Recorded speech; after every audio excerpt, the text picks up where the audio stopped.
જે સરકાર ટ્રસ્ટની મસ નહોતી આપી એ સરકાર હજી આંદોલનની શરૂઆત થાય એની પહેલા વિચારણા કરવા માટે તો મજબૂર થઈ.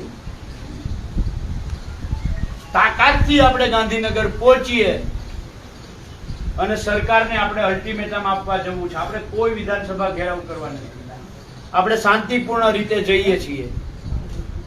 ત્યાં સરકારને જઈને જે મેં 5 માંગો કહી છે, આ 5 માંગો એમની સામે મૂકવાની છે અને 15 તારીખથી ખેડૂતોની લડાઈની શરૂઆત થાય છે. 15 તારીખે આંદોલન પૂરું નથી થઈ જતું, આ યાદ રાખજો. 15 તારીખે આપણે સરકારને જઈ ગાંધીનગર જઈ કઈ અને ત્યાંથી શરૂઆત કરવી છે. સરકાર આજથી ગુજરાતના ખેડૂતો તમારી સામે મોરચો માંડે છે જો તમે અમારી વાત નહીં માનો તો. અને ત્યાર પછી આપણે નક્કી કરશું કે આગળની રણનીતિ શું.